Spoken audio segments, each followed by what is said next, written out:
ಯಾವ ಬರ್ಗತ್ತು ತಿನ್ನಲ್ಲ. ನಾನು ಯಾವ ಮಾತು ಅದನ್ನೆಲ್ಲ ನಾನು ತಿನ್ನಲ್ಲ. ಏನಿದ್ರು ಹುಳಿಕಾಳು ಹುರಿದು ಬೆಂಗ್ಳಾಗ್ತೀವಲ್ಲ, ಏನಾರ ಎದೆಗೀದೆ ಉರಿ ಆದರೆ ಏನಾರ ಆದರೆ ಅವನ್ನ ಕಾಳು ತಿಂದು ಬಿಸ್ತಿರ್ಬಿಡು. ಅದೇ ಯಾವ ಇಲ್ಲ. ನಾನೇನು ತಿನ್ನಲ್ಲ, ಹಣ್ಣೇ ತಿನ್ನಲ್ಲ, ಯಾಂತ ಹಣ್ಣು ತಿನ್ನಲ್ಲ. ಯಾಕೆ? ಕೆಂಬಳು ಬರ್ತದ ಏನ್ ಬರ್ತದ ಭಯ, ಉಪ್ಸ ಬರ್ತದ. ಬರೀ ತರಕಾರಿ, ಹುಳ್ಳಿಕಾಳು ಬಸ್ಸಾರು ಬೇಳೆ ಬಿಟ್ಟ ಮೇಲೆ ಇನ್ಯಾವುದು ಇಲ್ಲ. ಸೊಪ್ಪು ಬೇಸ್ಕೊಂಡು ತಿಂತೀನಿ. ಒಂದಳೆ ಸೊಪ್ಪು, ಗಡಿಕೆ ಸೊಪ್ಪು, ನನ್ನ ಆರೋಗ್ಯಕ್ಕೆ. ನುಗ್ಗೆ ಸೊಪ್ಪು ಮಾತ್ರ ಮುಖ್ಯ ಹಾಕಿರ್ತೀನಿ. ಮೋಸಂಗೂ ಯಾವ್ದು ಇಲ್ಲ, ಯಾವ್ದಿಲ್ಲ. ಅದ್ರಲ್ಲಿ ಇದ್ದಿನ ಆರೋಗ್ಯದಿಲ್ಲ. ಅದು ಇದು ತಿನ್ನಲ್ಲ, ಮುದ್ದೆ ಬಿಡಲ್ಲ.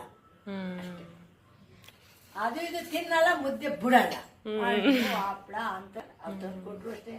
ಅವ್ರು ಏನ್ ಬೇಕಂತ ಮಾಡ್ತಾರೆ ಮುಟ್ಟಲ್ಲ. ನನ್ನ ಆರೋಗ್ಯ ಚೆನ್ನಾಗಿದೆ. ಕಾಲು ನೋವಿಲ್ಲ, ಕೈ ನೋವಿಲ್ಲ, ತಲೆ ನೋವಿಲ್ಲ, ಜ್ವರ ಇಲ್ಲ, BP ಇಲ್ಲ, ಶುಗರ್ ಇಲ್ಲ, ಏನು. ಅಜ್ಜಿ ನಿಮ್ಗೆ ಎಷ್ಟು ವರ್ಷ? 90. ಅಜ್ಜಿ ನಿಮ್ಗೆ ಎಷ್ಟು ವರ್ಷ? 90 ವರ್ಷ.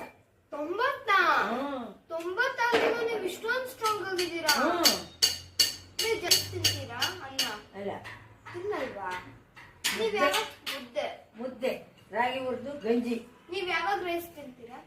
ಯಾವಾಗ್ಲೂ ತಿನ್ನೋದಿಲ್ಲ. ಸಿದ್ರೆ ಒಂಚೂರ ಮುದ್ದೆ ತಿಂತೀನಲ್ಲ, ಅದು ಇನ್ನು ಒಂಚೂರು ಹಾಕತ್ತೀನಿ. ಆದ್ರೆ ಅದು ಅರಣ್ಯ ಕೊಡಲ್ಲ.